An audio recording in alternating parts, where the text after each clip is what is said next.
Bonjour à tous, bienvenue dans cette première vidéo. L'idée ici est de créer un aide-mémoire pour le paramétrage d'une centrale CO2. Aujourd'hui, je vous montre comment faire une sauvegarde complète, configurer le type d'installation et régler les groupes d'aspiration MT, BT et IT. Allez, accrochez vos ceintures, c'est parti! Avant de toucher au réglage, on commence par sauvegarder le programme, parce qu'en cas de fausse manipulation, on pourra toujours revenir en arrière. Je me connecte à l'automate avec Service Tool.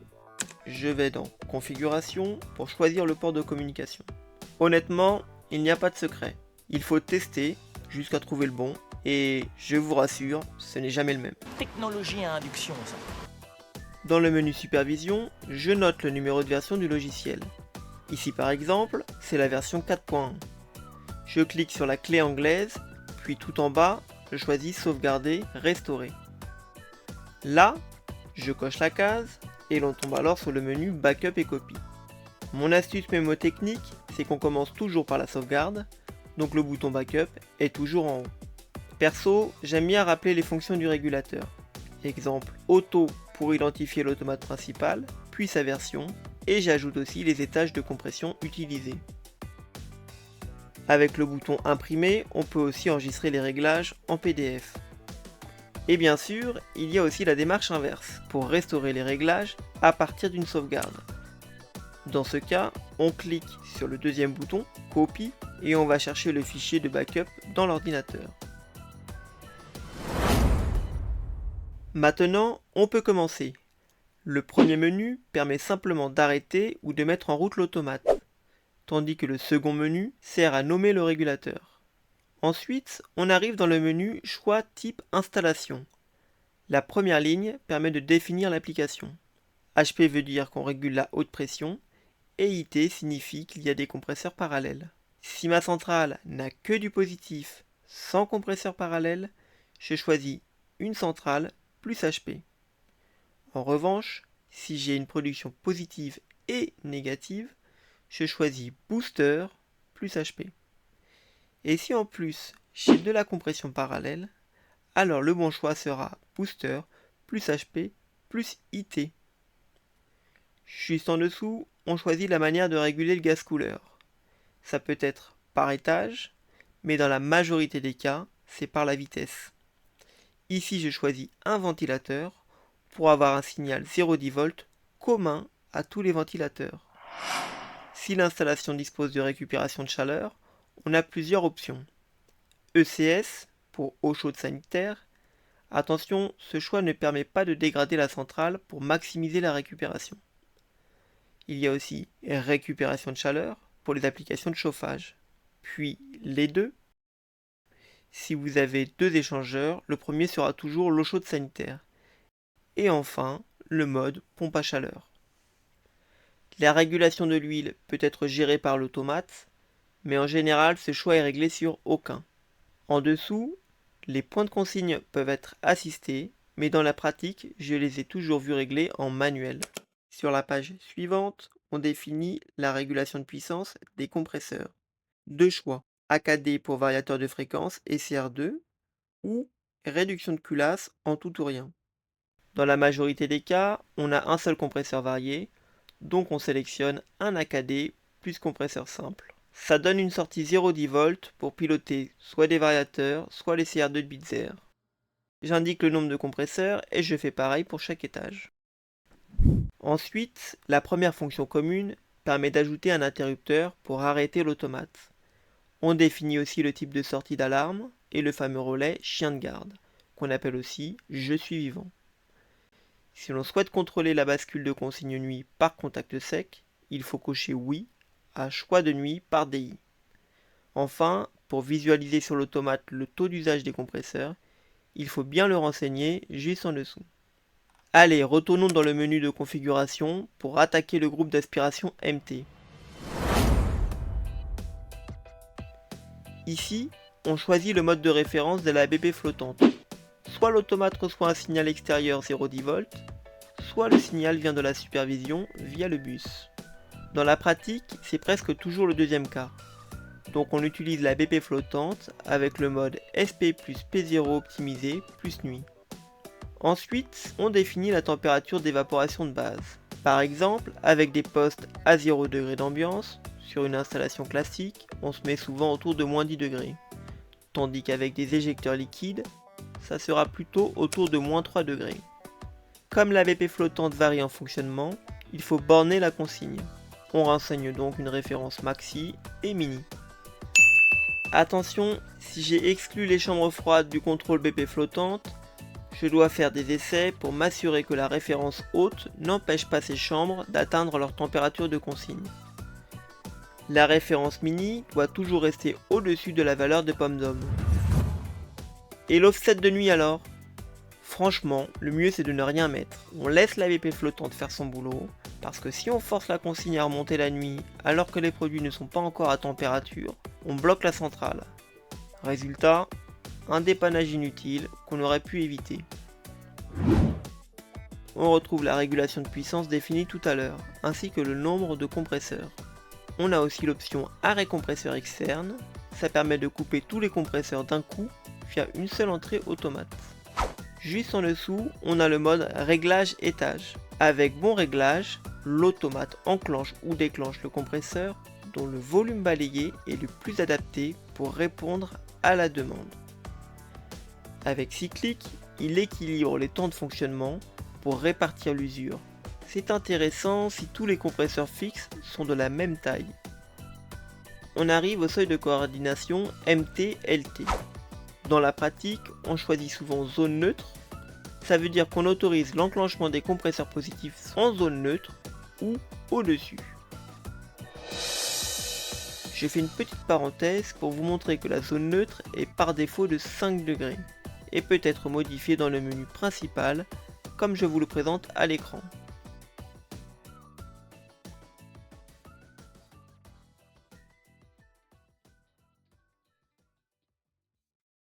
Juste après, on retrouve le paramètre arrêt coordonné LT. Je vais être honnête, je ne comprends pas son influence.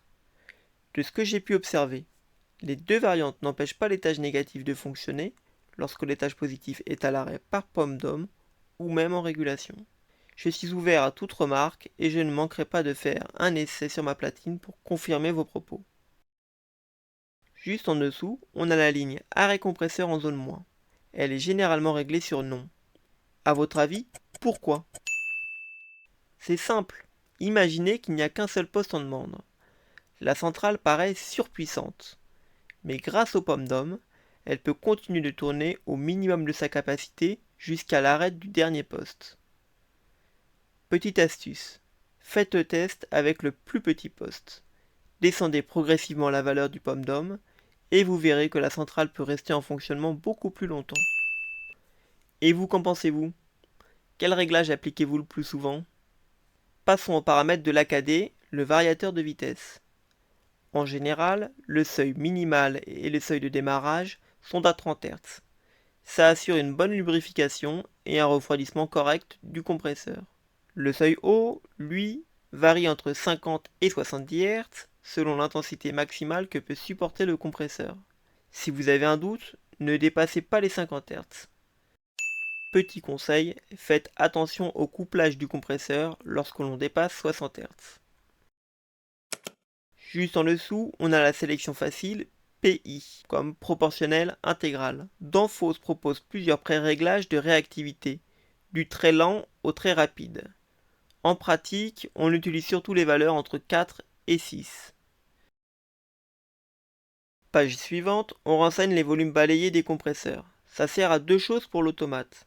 Choisir le bon compresseur en mode bon réglage, que l'on a vu page précédente, et calculer le COP, donc les performances de la machine. Parlons des capacités d'urgence. Imaginez, la centrale fonctionne normalement, et soudain, le capteur BP ou la sonde d'aspiration tombe en panne. Est-ce que l'on coupe tout? Eh bien non. Heureusement Danfoss a prévu un plan B. L'automate lance un nombre limité de compresseurs. En général, on retient 50% de la puissance max en journée et 25% la nuit. L'idée c'est d'assurer un minimum de froid pour protéger la marchandise, mais sans en faire trop, afin d'éviter les risques de prise en glace. Juste en dessous, on trouve la limite SD. C'est la température de refoulement maximale pour éviter de dégrader l'huile des compresseurs. 10 degrés avant d'atteindre ce seuil, l'automate réagit déjà. Il force la ventilation du gaz couleur à fond et déleste progressivement les compresseurs. Si la température reste sous la limite, le compresseur à vitesse variable est autorisé à rester actif à sa vitesse minimale. Mais si on dépasse cette limite, là c'est radical. Toute la centrale s'arrête jusqu'à que la température redescende. A noter que ce paramètre n'influence pas le démarrage de l'injection liquide. Ensuite, on trouve la limite PC. C'est le seuil de pression au refoulement au-delà duquel la centrale s'arrête. Mais l'automate ne va pas attendre d'arriver à cette valeur pour réagir. 3 bars avant, il commence déjà à délester les compresseurs. Tant qu'on reste sous la limite, le compresseur varié est autorisé à tourner au minimum. Dans notre exemple, la valeur est réglée à 106 bars. Pour mieux comprendre, regardons le tableau des pressions. Tout en haut, on a les soupapes de sécurité qui s'ouvrent à 120 bars. Sur certaines centrales, cela peut atteindre 130 bars. Il faudra donc décaler ce tableau.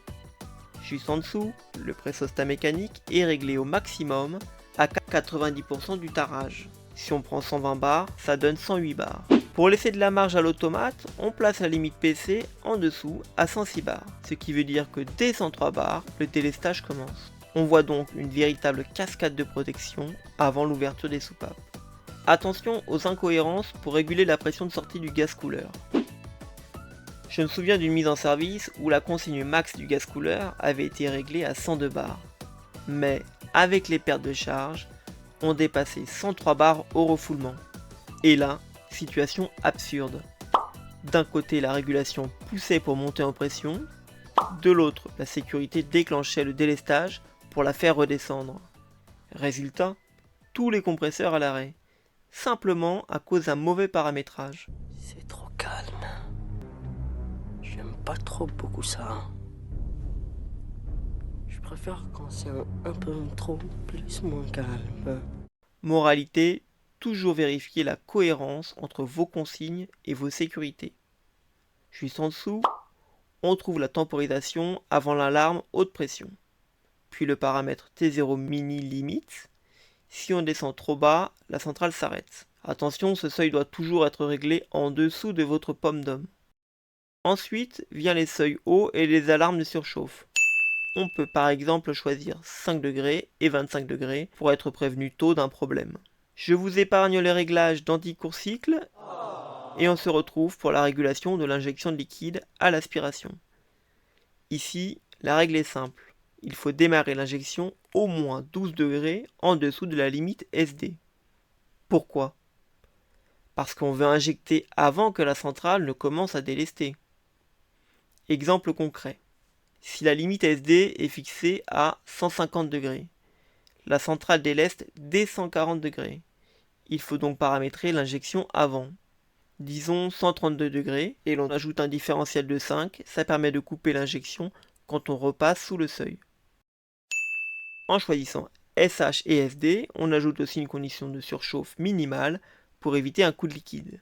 Ici, on demande au moins 15 degrés de surchauffe pour autoriser l'injection.